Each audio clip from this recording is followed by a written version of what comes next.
大家好，我是艾生。开始今天的话题之前呢，我想先问大家一个问题，一个有可能会暴露年龄，但是却至关重要的问题。在您的青春记忆里面，台湾这两个字闻起来是一种什么味道？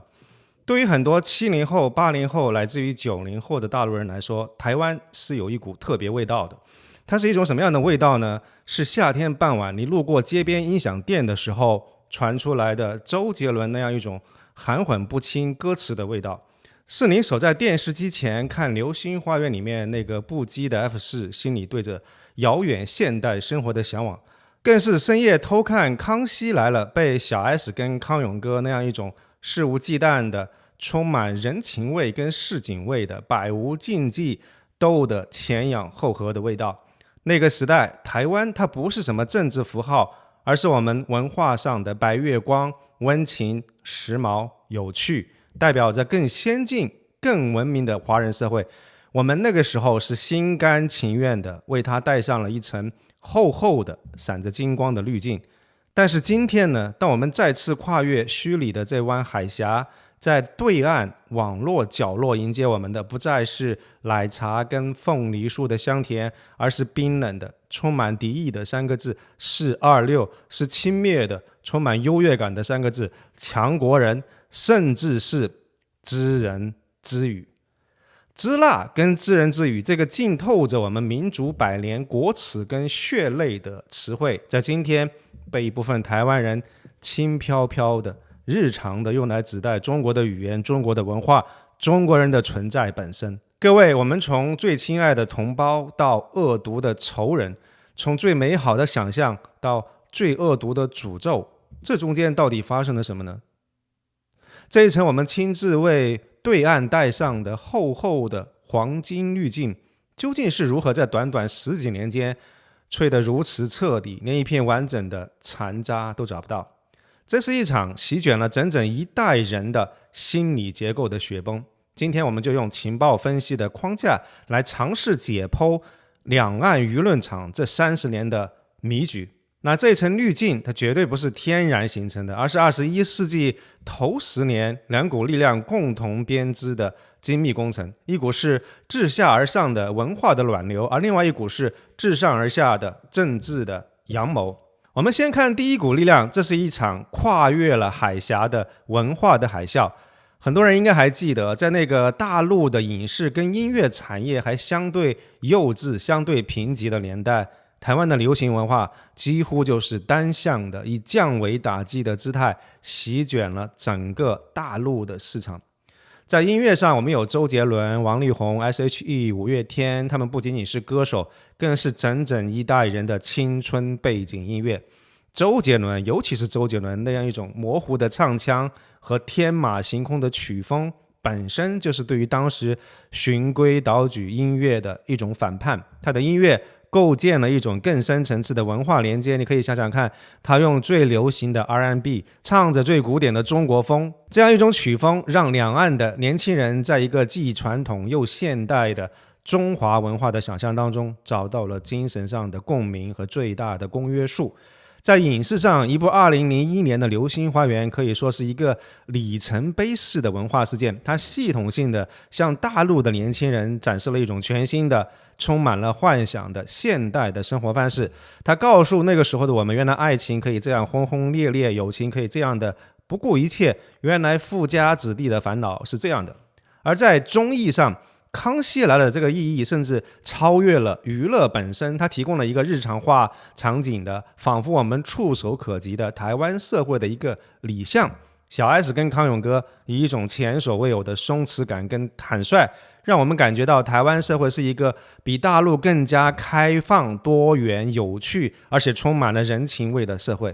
我们从中学到了无数后来风靡一时的网络梗，也让我们误以为节目里那个有趣的台湾就是真实台湾的全貌。这样一种文化的向往最终沉淀为一种集体记忆跟个人的实践。在那个年代，模仿台湾腔在大陆的都市青年当中是一种隐秘的、心照不宣的时髦。那样一种非常轻柔的带有拉哦耶的这种语调，被认为是一种有教养、温柔的和洋气的体现。它是一种身份认同的展演，象征着自己与一个更先进、更文明的华人世界的接轨。这样一种文化上的仰视，让我们那一代的青年在心里构建了一个想象的共同体。我们认为，既然大陆人如此喜爱台湾的文化，自然而然的，台湾人也会对大陆同胞怀有同样的情感。这是一种美好的、朴素的，但与此同时也是极度天真的心理投射。毕竟我们从小就被教育说，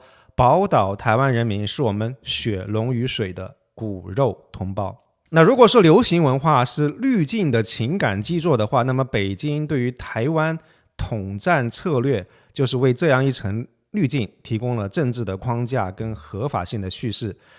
2000年到2012年年间，大陆官方其实采取了一种高度策略性的话语区分，严格的区分台湾当局跟台湾人民。这其实是一种非常经典的统一战线的策略。在官方的语境里面，前者是需要斗争的分裂势力，而后者是同胞骨肉天亲，血浓于水。那这些词当然是有民间的情感基础，但与此同时，这个其实也是政治工程的产物，而且目的呢是为了塑造基于血缘亲情的不容置疑的类似于一种家庭的关系。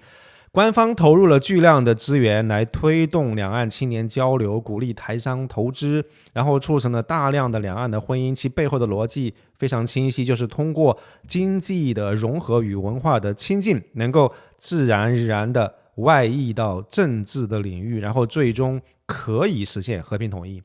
那这样一种宣传跟统战的策略，其实也曾经通过更为隐秘的经济手段来运作，学者将其称为审查的商业化跟外包。简单来说，就是利用大陆庞大的市场这个作为一个杠杆，通过商业的利益来换取台湾媒体的一些自我的审查和更亲北京的立场。比较典型的一个案例就是旺旺集团主席蔡延明先生对于中时媒体集团的收购。蔡先生因为在大陆有非常庞大的生意，所以在他收购了中国时报等媒体以后呢，这些媒体报道的基调自然而然的减少了对于北京的批评，更多的是宣传两岸经济合作的正面的效应。那这种并非直接来自于政府的行政命令，但是通过资本的逻辑，其实是一种更为高级也更为隐蔽的影响力的作战。那所以各位看到了吗？当来自于民间跟大陆官方这两股力量交汇的时候，这个时候我们发现一种奇妙的化学反应发生了。官方的同胞叙事本来可能只是一个非常空洞的政治口号，但是当我们看到大陆青年在耳机里面听着周杰伦的晴天，然后我们在电视上看着康熙来了的这个欢声笑语的时候，这样一种非常抽象的政治的宣传其实就被赋予了具体的温暖的可感知的情感的内涵。来自于台湾的流行文化仿佛是印证了官方叙事的真实性，让我们真切的相信感受到了来自于台湾的善意和亲近是发自内心的，而非被刻意建构的。那这个就是黄金滤镜的本质，这是一场精心策划的官方叙事与民间情感共振的单相思。大陆被设定成为深情等待家人回归的一个追求者，而这个剧本最大的风险在于说，他为自己设定了极高的情感期待值，他默认对岸也一定会遵守这样一套亲情的套路，但是一旦对方不按剧本出牌的时候，反噬的力量也将是毁灭性的。那如果说滤镜的构建花了30年的时间，那它的崩塌只需要3记重锤，而互联网就是那个撕毁剧本的闯入者。那第1记重锤是信息的休克。2010年以后，这个 VPN 逐渐普及，数百万的大陆网民他们能够翻墙直面那个未经美化的没有任何滤镜的台湾本土舆论场。他们最常去的是 PTT 跟后来的 Dcard， 结果是经历了非常剧烈的信息休克。他们看到的不再是康熙来了的那样一种温情风趣，而是充满了敌意的世界。在这个地方，中国是邻国，统一被视为侵略，而他们自己被贴上了支那的标签。他们怀揣着对于康熙来了的这个美好的想象前去朝圣，但却迎面撞上了一堵由恶意砌成的墙。这样一种体验非常完美地印证了社会心理学家利昂·费斯汀格的认知失调理论。想象一下，一个大陆的学生，他的内心其实同时存在着两种完全矛盾的认知。认知 A， 台湾是温良恭俭让的有文化的同胞，这个印象源自于他过去10几年人生建立的黄金滤镜。而认知 B 是在台湾最火的网络论坛上，我看到无数的人正在用我能够想象到的最恶毒的语言来诅咒我的身份，贬低我的家乡。这个认知来源于他此时此刻在网络上的亲身的体验。所以当你脑中的这个台湾人是同胞的认知与眼前台湾人在网上用最恶毒的语言辱骂我的现实形成一个激烈的冲突的时候，巨大的精神痛苦会迫使你做出选择，而最简单的路径就是彻底推翻原先那个建立在想象之上的认知 A。 我想绝大多数翻墙的大陆人，他们也经历了相同的痛苦，而最终也的确选择了后者。他们的内心独白会从台湾人怎么会这样迅速转变为原来台湾人本来就应该是这样。那这个是滤镜上的第一道裂痕，无声无息，但非常的致命。那如果说信息休克打开了裂缝跟缺口的话，那么随之而来的一系列的真实的事件，就好像一把一把的尖刀不断的捅向这一层滤镜，直至其彻底的粉碎。我们看到第2季重锤是来自于政治的公开决裂。2014年太阳花学运实际上是一个裂痕的公开化。在大陆看来，其实服贸协议是给台湾的一个经济大礼包，是展现我们的友好跟善意，是让利。但是我们看到的却是台湾青年用近乎决绝的态度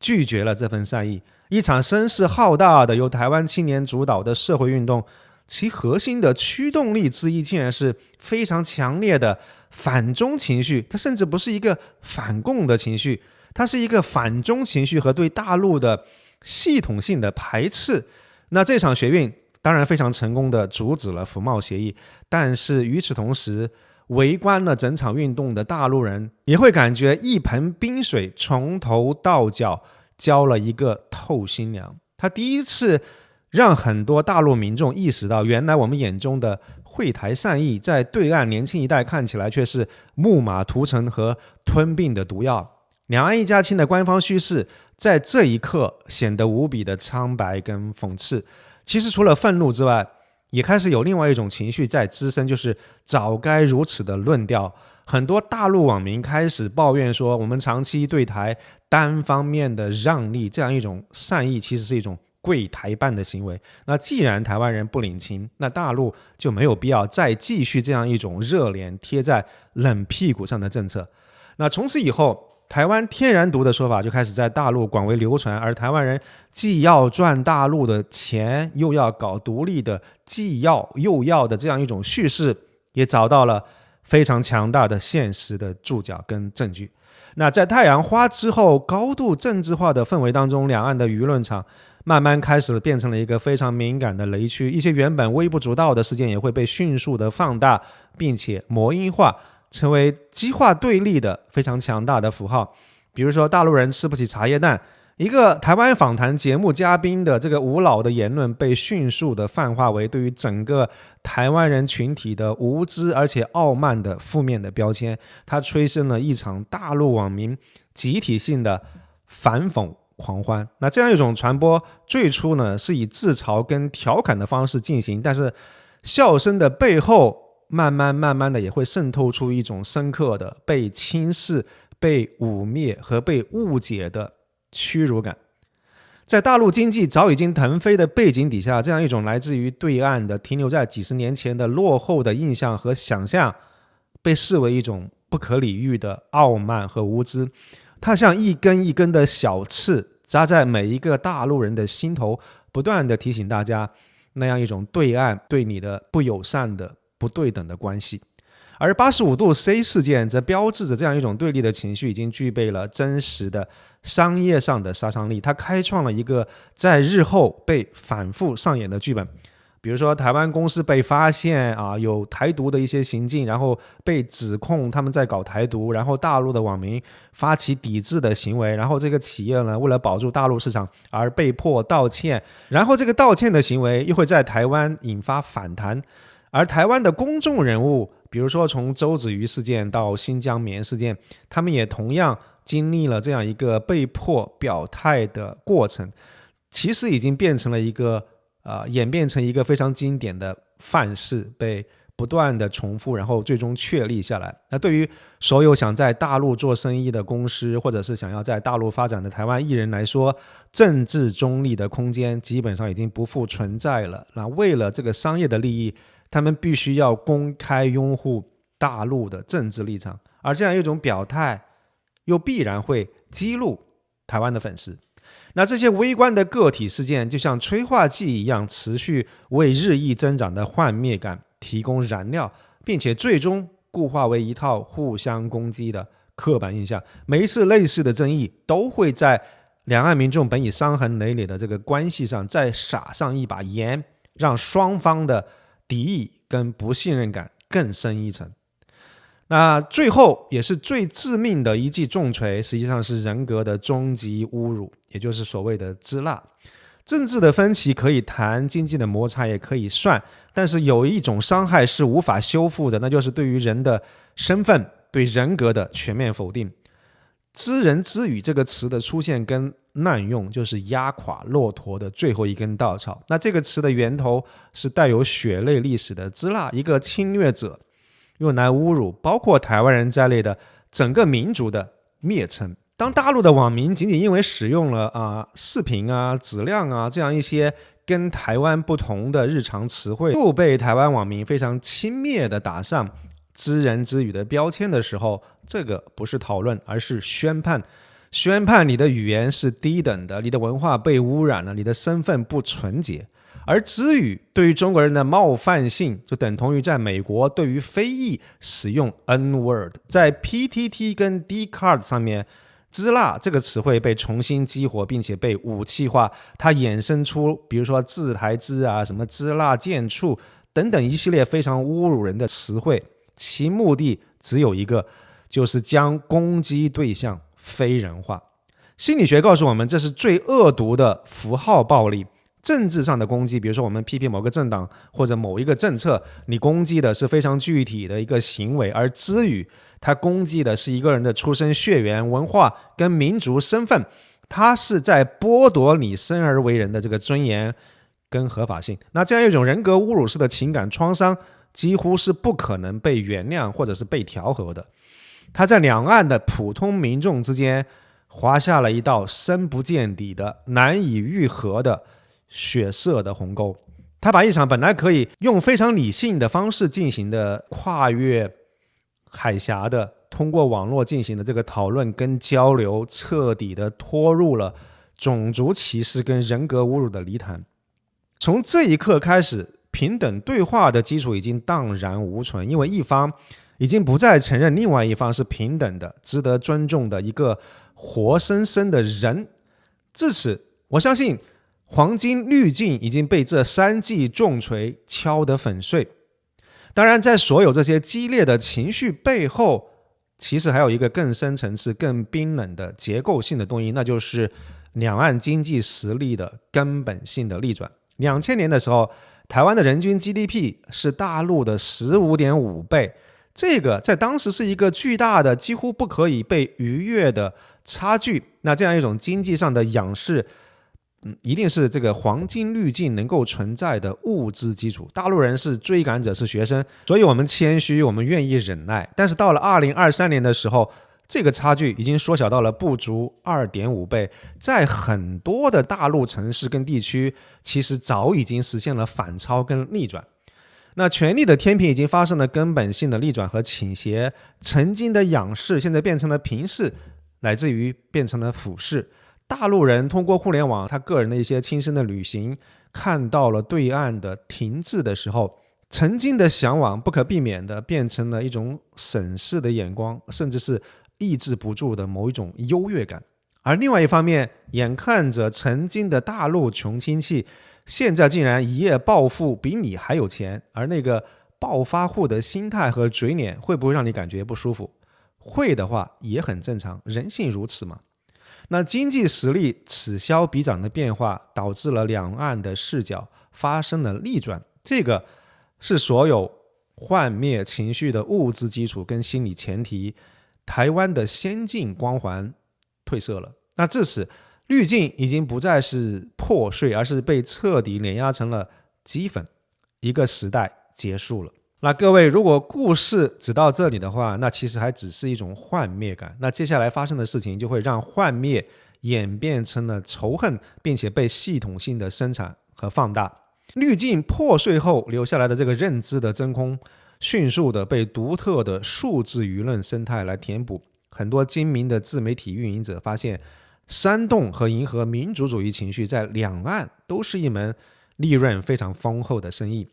大量的社媒账号专门搜寻并且放大在大陆或者在台湾的负面的新闻跟网民的侮辱性的评论，然后用比如说震惊啊、无耻啊这样一类极具煽动性的标题包装之后，投喂给社媒的算法。客观理性的声音因为没有办法激烈非常强烈的情绪而得不到任何的流量，最极端的仇恨的言论却因为能够让你愤怒、点赞、转发而不断的被推送到更多人面前。这个形成了一个愤怒的同温层，就是网络上的两岸敌意不再仅仅只是民意的反应，而是被持续生产的、被强化的商品。而这样一种舆论生态的恶化，其实最终最直观的体现在了网络用语的变迁上。我们发现对台湾人的称呼，从台湾同胞到台巴子到湾湾，最后变成了台蛙这种侮辱性的称呼。到这个地方我们会发现，台湾人称呼大陆人是支那，然后大陆人称台湾人是台蛙。这个时候双方都在用非人化的带有物种歧视的贬称去指代另外一个群体的时候，这意味着我们内心的情感防线已经崩溃了。因为非人化往往是为未来的非常危险的战争或者是暴力的攻击行为在进行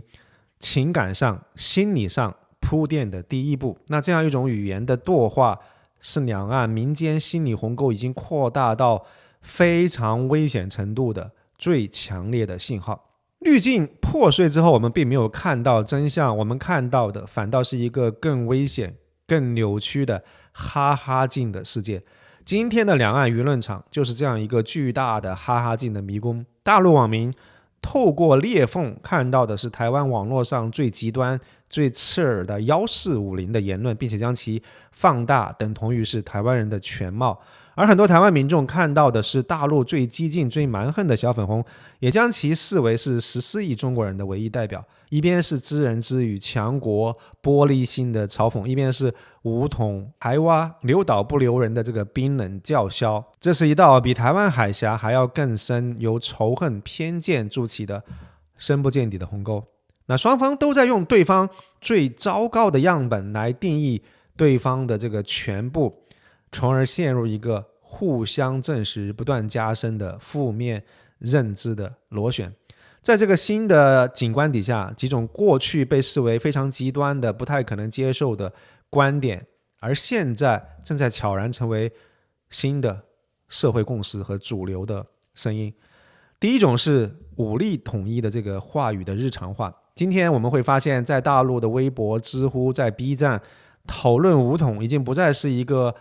不那么政治正确的事情，已经不再是什么禁忌了。这样一种情绪并非完全是因为大陆人好战的狂热，其中有相当一部分是夹杂着很多人对于台湾的失望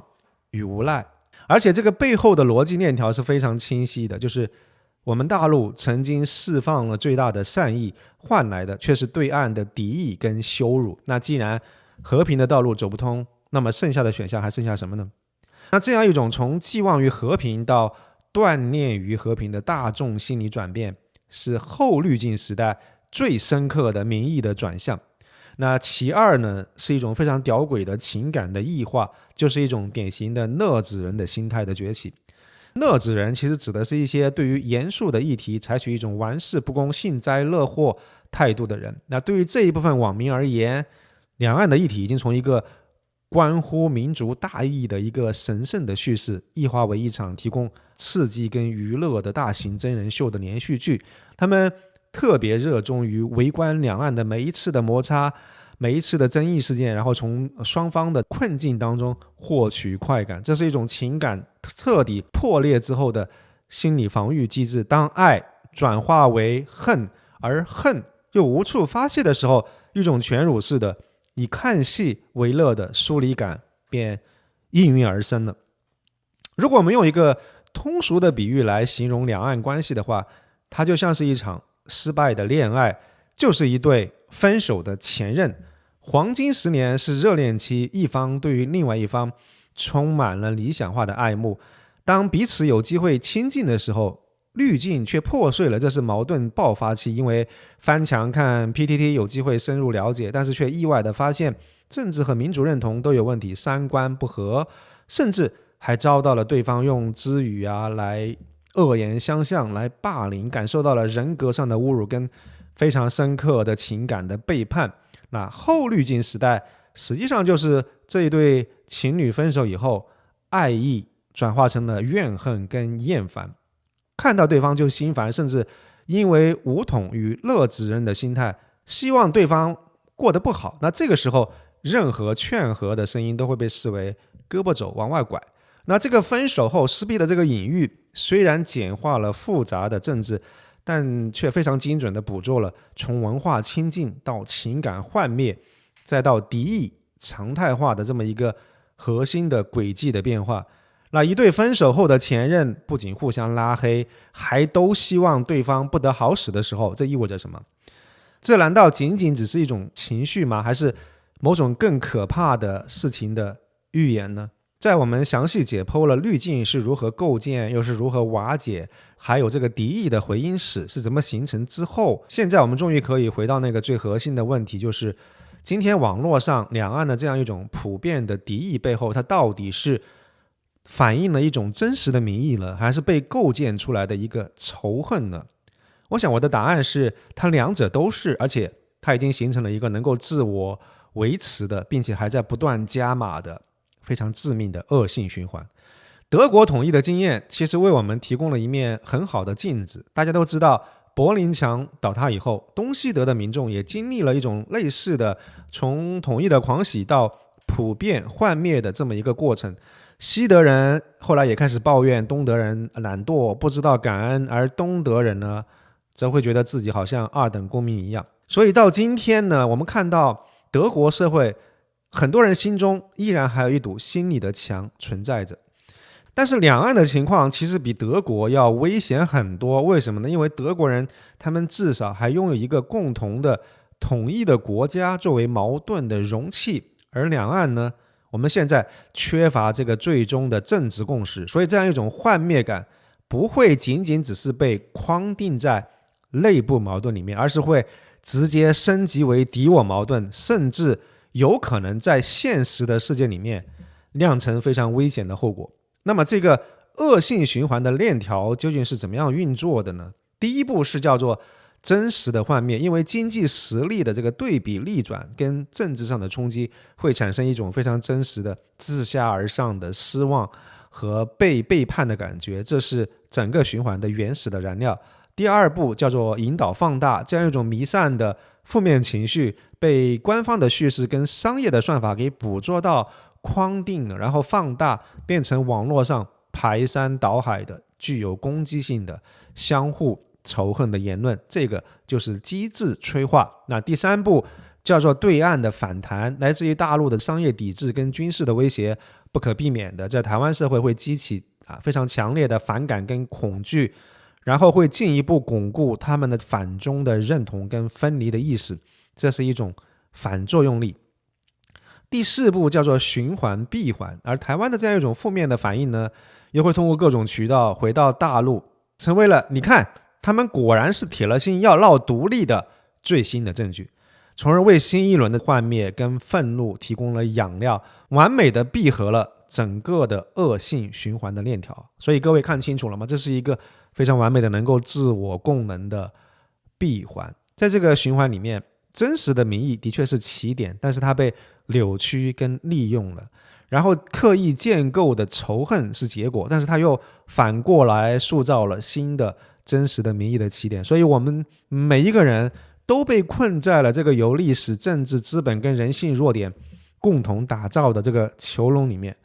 在这个恶性循环当中，台湾的绿营政治人物跟他们的网军无疑成为了最娴熟的玩家跟最大的受益者。他们精准的捕获、放大并且利用这种对立的情绪，将其转换为政治动员的燃料，从而在选举当中获利。他们并没有创造断层，但是他们无疑是把断层变成了一个万丈深渊的最重要的推手。但与此同时，不容否认，在大陆这一侧，随着国力的增强，一种从仰视到俯视的自大的情绪以及战狼式的攻击性的言论，也同样在网络上滋生这样一种我们现在有钱了有实力了，你们必须要听我们的这样一种态度，也同样非常粗暴的伤害了